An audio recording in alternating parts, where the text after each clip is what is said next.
Lanang inisial RN warga Jalan Srijaya 6 Kelurahan Pak Jo yang maling motor punya M. Haris akhirnya ditangkap anggota Pidum Polrestabes Palembang. Juru rumahnya mak ini diamankan di Polrestabes Palembang. Juru aksinya tersangka sudah mengincar motor korban yang ditaruh di depan rumah. Pas kondisi sepi, tersangka ngeloncat pagar rumah korban terus ngerusak kunci kontak motor korban dengan menggunakan kunci T.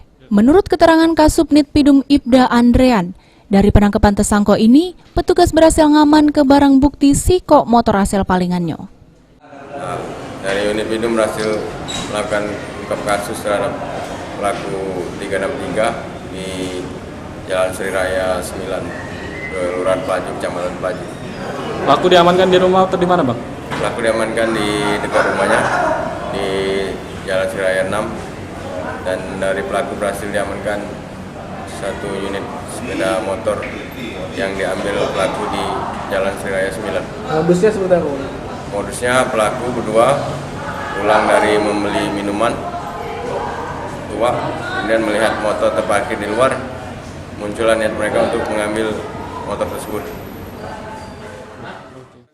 Akibat perbuatannya, tersangka dijeblos ke jeru sel tahanan Polrestabes Palembang guna nanggung jawab ke perbuatannya.